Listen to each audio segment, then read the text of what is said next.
Welcome to Beyond Investments with your host, Seth Leishman of Ostro Financial Consultants. Information provided is for illustrative purposes only and does not constitute investment, tax, or legal advice. Information has been obtained from sources that are deemed to be reliable, but its accuracy and completeness are not guaranteed.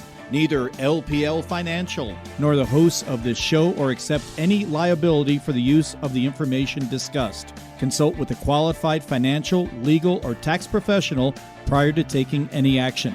Securities offered through LPL Financial, member FINRA SIPC. Investment advice offered through Ostro Financial Consultants, a registered investment advisor and separate entity from LPL Financial. Today's guest, Rick Fisher, is a financial advisor with Ostro Financial Consultants, National Planning member SIPC. And now, Beyond Investments, here's your host, Seth Leishman. Good morning, and welcome to Beyond Investments here on News Talk KNCO, AM 830. My name is Seth Leishman, co-host with Rick Fisher here from Ostro Financial. We are excited to be here. We've got a very hot topic. We're working a little debate today because we have a little disagreement on how to fix the problems of this country. That's right. Absolutely, it'll be a fun one. So, but we should start out with inflation. Let's start with inflation because we're near the start of April. Yep. So we've been going more than a year now. Near the start of April. We're in the middle of April, dude. I guess we're in the middle. It's the 11th. So let's get our inflation number for Nevada County. Okay. Rolling. How are we doing? Prices have come down a little bit. Okay. Again, because of our limited selection, and we have some big ticket items. When they go down, it kind of skews everything. It absolutely can. I would say that prices are stabilizing. We're not seeing it go up as much. And as I said before, you're seeing a lot of substitution in the market. Yep. So there's a couple of name brands that I was buying before. You can't even find them in the supermarket. Before they were like phasing them out. Now they're gone. Yeah, they're just going with the cheaper alternative. Exactly. So that skews numbers, but it's good for consumers. It's great for consumers. Yeah. So we're $5 less than we were last month. Oh, okay. Okay.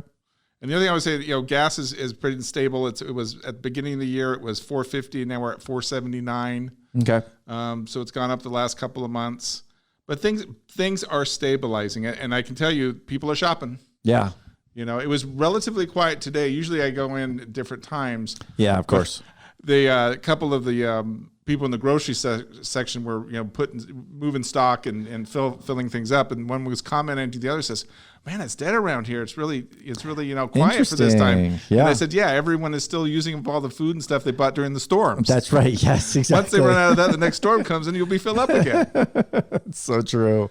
So true. Everybody stocks up on everything, Yeah, absolutely. They ended up with a month worth of food for a storm it was brutal, but still, it was a couple weeks tops. Yes. But everybody, raided the shelves and filled up on a month's worth of food or more even. Yeah. So I would say prices are stabilizing. This is just what you could get at the market. So if it levels off, it sure would be nice for it to level off after a 10% plus year last year. Right. It sure would be nice for it to even level off this year. It's hard because a lot of times these things are not, it's really difficult to get a lot of these prices to deflate. Yes. Once they've gone up, just stabilizing is like the good thing. If we can get a stabilization, we're usually almost happy versus hoping that it goes down in price. They rarely go down in price ever again. I can tell you from this year-to-date chart that more things did not change than normal. Oh, okay. So we had 7 things go up in price, 7 things go down, and 11 stay the same. Oh, wow. Okay. Where at the beginning of the year, it was either going up or down, only a few things were staying the same. That's good. So, and again, that's good. Some things are coming down by $1, some things by 25 cents, and so it's not all equal. But again, I'm seeing some stability, so hopefully people can feel a little bit better about it. It's not a shock of going up significantly so much like we had last year. Exactly. Absolutely. So now we should move on to trivia. Yes, we should. Okay. I got some good stuff here. Okay, good. So this is more like this is your week in trivia, but starting with financial trivia because this is a financial show. Jason's wig, April 11th. So it was a couple of days. Okay. 1994, software programmer Mark Anderson, then 22 years old, and venture capitalist Jim Clark co-founded Haven't heard this name in a long time. Silicon Graphics. Oh, okay. I used to own that stock many, many moons ago. Yeah. Found, let's see, the co-founder of Silicon Graphics, found Mosaic Communication Corp to commercialize the internet browser. The company later changed its name to Netscape, another company I haven't heard of in a long time. No kidding. Then going back a little bit, back to 1792, as a matter of fact, in one of the earliest narratives of the U.S. stock market crash, Mrs. Henrietta M. Colden, a leading New York investor, writes to her friend John Lawrence, quote, "The most opulent men in this city are wholly ruined. The whole fabric of speculation has been so connected that a general failure is supposed to be the inevitable issue amongst the dealers in stock. The depravity of the human mind has exhibited its worst stage. The speculators are daily boxing in the streets, cursing and abusing each other like pickpockets and trying every fraud on prey on each other's distress. Some things never change." Oh, wow. So fortunately, we haven't had crashes like that where people are doing fisticuffs in the streets. Absolutely. I don't want to see that. Thank goodness. That would be ugly. That would be ugly. Anyways, but again, some things never change, I guess. That's true. Let's see. True. Moving on to sports. On this day in sports, 1907, New York Giants future Baseball Hall of Famer catcher Roger Bresnahan becomes the first catcher to do what? So the game had been around for almost 50 years. What do you think it took in 1907, the first catcher to wear what? Because you know how... A face mask. No, shin guards. Oh, shin guards. Okay. Can you imagine? With all the pitches in the dirt in those days? Well, just like they have today, that's... Anyways. Yeah, I think pitchers are thrown in the dirt just as much as they did. They want to get the ball dirty, so it's harder because they didn't used to clean the balls back in the day. That's right. Well, now not only do they not even clean them, they get a brand new one. I mean, that thing touches anything. Yes. That catcher's reaching back going, here, give me another one. Come on, Blue. 1963, Milwaukee Braves future Baseball Hall of Famer Warren Spahn beats New York Mets 6-1 for his 328th win, most by a left-hander in Major League Baseball history. And I still believe he still owns that with 360-something wins. Holy cow. 1965, I found a golf one for you. Okay, I did this just for you. There's quite a few, but I picked this one because I recognize all the players. 1965, 29th U.S. Masters Tournament, Augusta National. Jack Nicklaus wins his second of his 6 Masters titles to a tournament record 271, 17 under for the tournament. Yes. So that's what, 3 rounds? 4 rounds. 4 rounds. So 4 rounds. Okay. Yep. Gary Player and Arnold Palmer, he beat them by 9 strokes. Yes. You're beating some really good players. I mean, and that was probably, I think, that's a record that's been broken though. Really? Because I'm pretty sure Tiger Woods came out his first year as a professional, and I think he won in 1997 by 12 strokes. I think. Okay. Don't quote me. I might not be 100% right on that one. Okay. I mean, you can't beat Jack Nicklaus. 6 green jackets. Nobody's caught that record. Even Tiger Woods has not gotten 6 green jackets. How many he's gotten? I think he has 5. Okay. He's one away. Yeah, he's not going to win any. Yeah. I see. Yeah. He was last in the field before he withdrew this year. Yeah. And during the 3rd round, he withdrew partway through, and he was dead last. Yeah. All right, moving on. So I can't believe it's been this long. Year 2000. Pac Bell Park, now Oracle Park in San Francisco, California, and Comerica Park in Detroit, both open. Oh, wow. Yeah. 23 years ago, yeah. And Pac Bell Park's had like 3 or 4 names. It's been AT&T, Oracle. It's been the AT&T, now Oracle. It's been a few, yeah. They should just call it Giant Stadium. I know, right? Kind of like Yankee Stadium. Exactly. I think there's a name out there. Isn't there? Somebody sponsored that, but you just call it Yankee Stadium. Exactly. Yes. I'm not a big fan of the corporate naming of stadiums. Yeah, I'm with you on that one. Anyways. I like things like Fenway. Although, Chicago, it's Wrigley Field. Yeah, but they built it. But exactly. They didn't just slap their logo on the side of it. No, they built them. Anyways, moving on to music and thisdayinmusic.com. 1981. Eddie Van Halen marries actress Valerie Bertinelli, co-star of the 1980s television hit One Day at a Time. The two had met 8 months earlier when Bertinelli's brother took her to a Van Halen concert in Shreveport, Louisiana. Oh. 1977. This one I had to take a double take because it didn't make any sense. 1977, Alice Cooper, of all people, played to an audience of 40,000 in Sydney, Australia. You're saying, okay. Wow. Yeah. The largest crowd to attend a rock concert in that country's history at the time. Oh. I would think it'd be a lot more than 40,000. Then I go, okay, it's 1977. That was a while ago. 77, yeah. And Alice Cooper, after the show, Cooper was placed under house arrest at his hotel until he posted a bond for $59,632. That amount was the sum that a promoter claimed to have paid Cooper for a 1975 Australia tour he never made.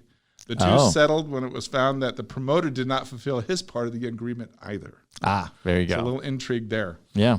It's probably someone you probably haven't heard, but you've heard of the band. So 1970. Okay.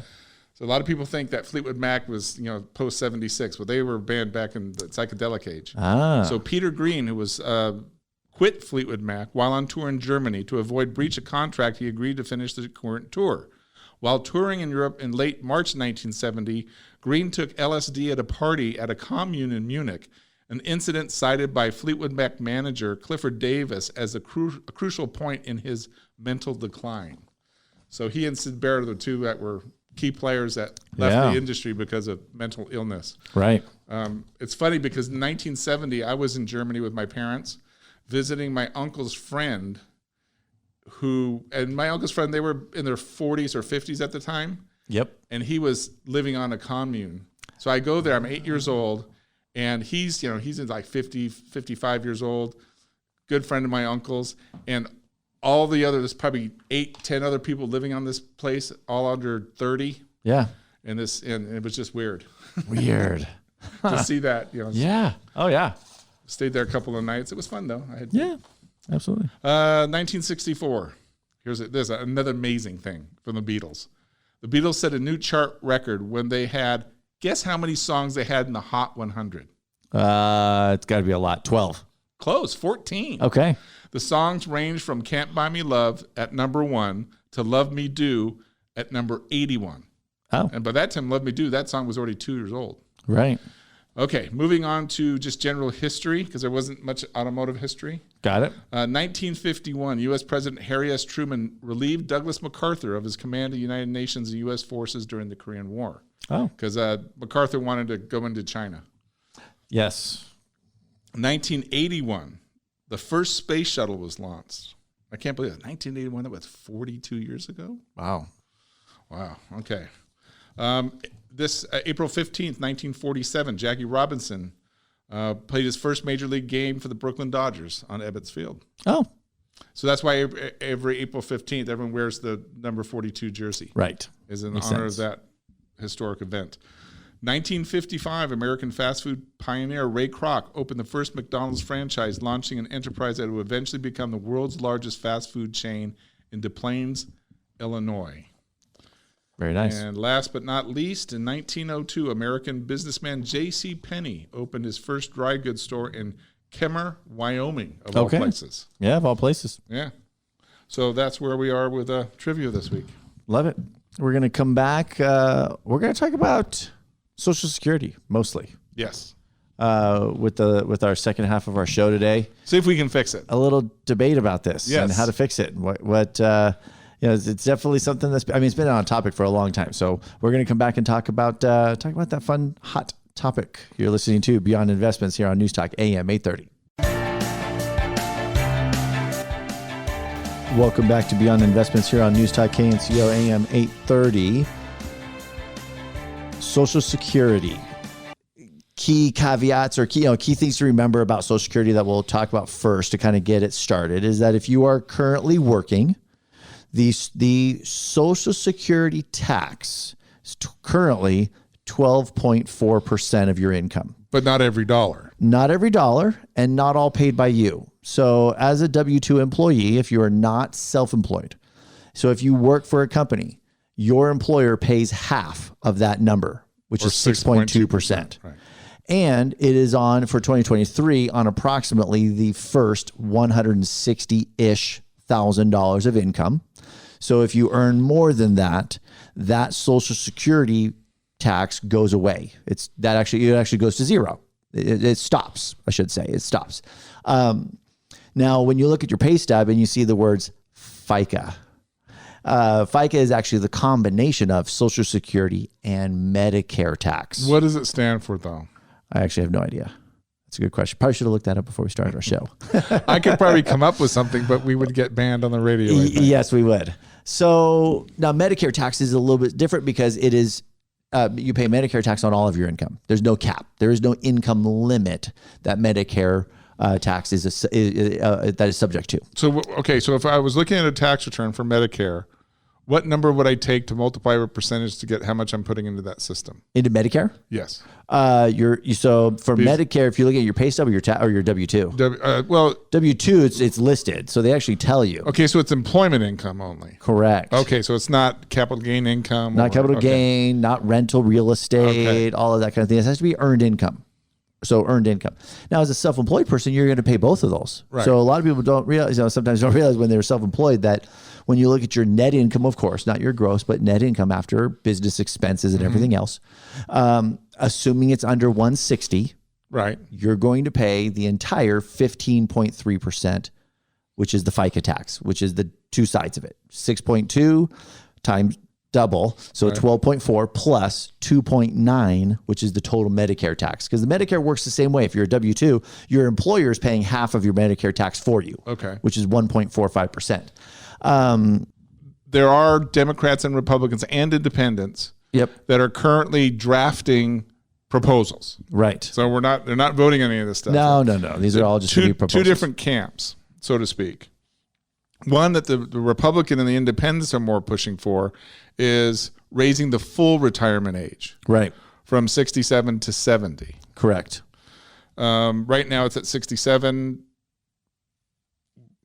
That is one way of doing it. So you're just deferring the time that you can start drawing on it completely.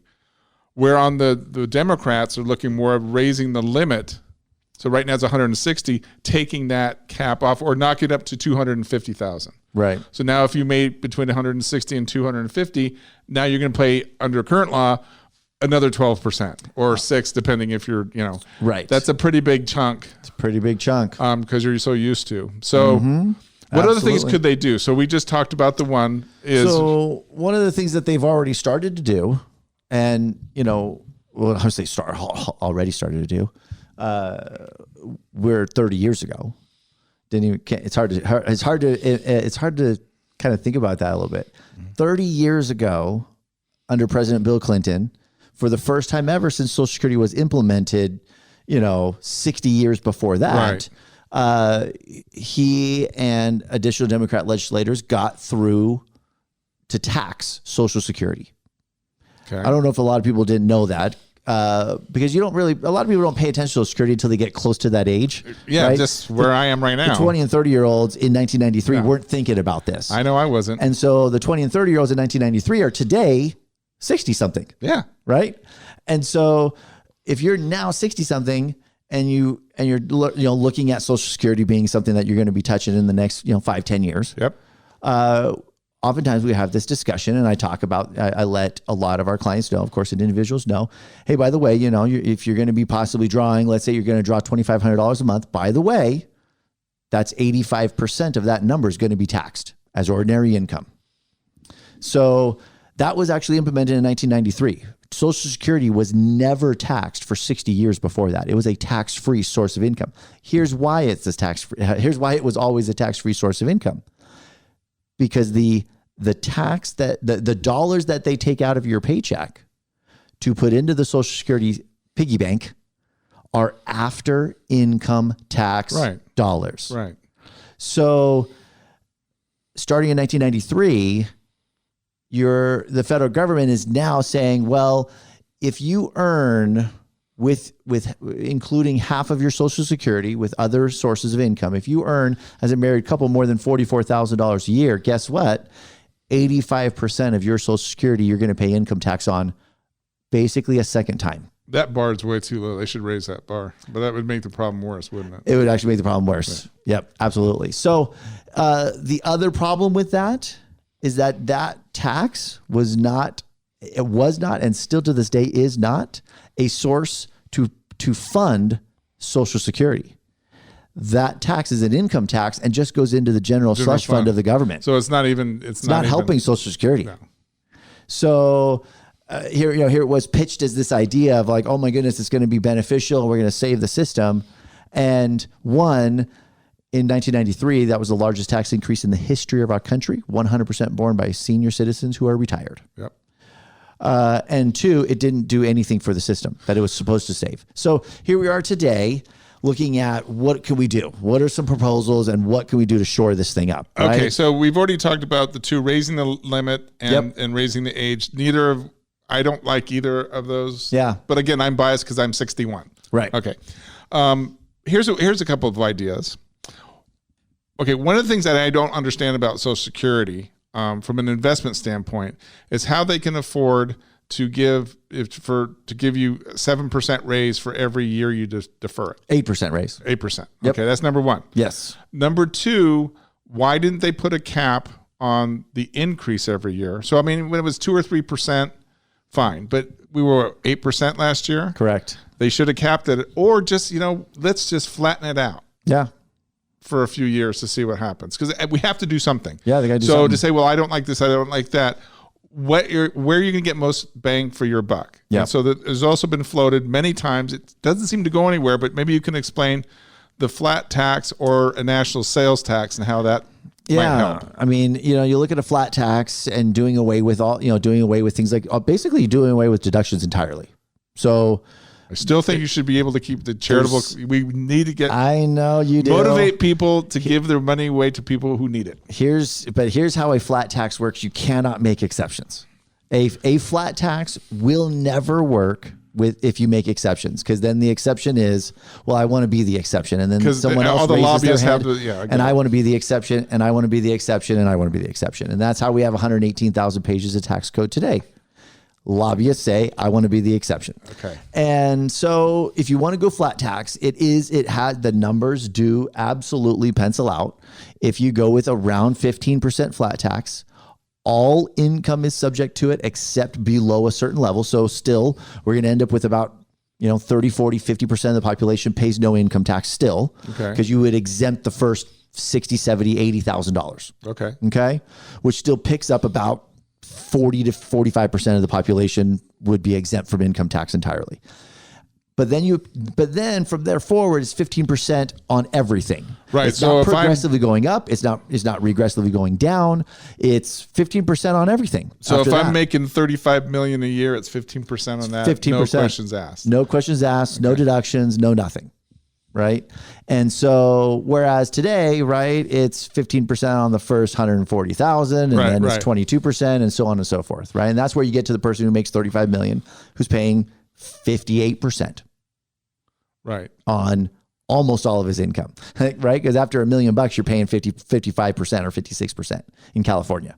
So Clayton Kershaw making $25 million a year as a LA Dodger. Well, on 24 million of the 25, he's paying over 50% tax, as an example, right? Okay. And so that's why it's never going to pass, because in that case, it would benefit the wealthy. It would benefit the wealthy, but it also gets rid of all the loopholes.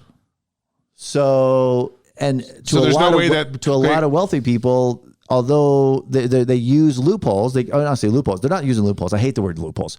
They're using tax code that exists. Yeah, they can afford people to investigate ways of legally avoiding, evading, but avoiding. They're just using existing tax code that legislators in Washington decided to write. It's not a loophole. They were making it for their friends. Correct. Exactly. For them and their friends. Yeah. Absolutely. So when you think about Social Security, and you could go, it would be fully funded with even so much as you could fund the entire thing with a flat income tax. You could look at a national sales tax.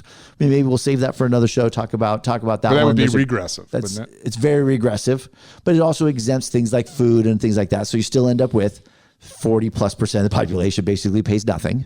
Okay. You still end up with a similar type of structure and type of number. But what do I really think is going to happen? There's going to be 2 things that most likely happen, in my opinion. Okay. Knock on wood. We'll see if they actually happen. One, more heavily means tested. Okay, so that makes sense. It's going to be, do you have other assets and other income sources? Great. You don't get much more Social Security, right? They're just going to keep knocking it down. So you get less and less and less depending on what kind of assets and income you have. See, I can understand that. What I'd rather have them start with is that you should be able to disclaim it if you wish. Yeah, that'll never happen. Again, let's say you're making $25 million, you're retired now, you're still making, because you invested well. Yep. And the $3,500 a month you're going to get, yeah, I think a lot of people would disclaim that. They would probably, but it would be voluntary. Yes. I like the volunteer part. Absolutely. And you can appeal to people's charity and things of that nature. Absolutely. I mean, that's a little bit like Warren Buffett coming out and saying how bad our tax code is, that billionaires get away with paying no tax. And I go, well, you can write a check to the federal government anytime you want. I understand that. I think we also have to appeal to people's sense of doing the right thing. So what is as we wrap up, we only have another minute here. We'll end with basically what is most likely to happen. Here's how they're most likely. This is probably one of the top things that ends up happening because it's been floated. And that is the employer funded portion of the tax, that 6.2%. Right. That ends up having no cap on income. The employee portion stays where it is. Okay. They won't try to stiff it on the American people. I'm using my air quotes. They're going to say, well, you as a business have to fund it. But the problem, with my opinion, with that is 70% of our entire nation is employed by small business. Right. Exactly. So it's not some big corporation who has billions of dollars of profit. It's me. Right. And exactly. Hiring 6 staff members and providing livings for them. Right. Right. And free lunch every once in a while. And free lunch every once in a while. Anyways, this is a great debate. Great debate, Rick. We got to fix this program, though. We do. Because there has to be some solutions. We can only kick it down, kick the can down so far, and we're coming up to the goal. And we can miss and it falls apart, or we can score and make a change and make it work, right? Information provided is for illustrative purposes only and does not constitute investment, tax, or legal advice. Information has been obtained from sources that are deemed to be reliable, but its accuracy and completeness are not guaranteed. Neither LPL Financial nor the hosts of this show or accept any liability for the use of the information discussed. Consult with a qualified financial, legal, or tax professional prior to taking any action. Securities offered through LPL Financial, member FINRA SIPC. Investment advice offered through Ostro Financial Consultants, a registered investment advisor and separate entity from LPL Financial.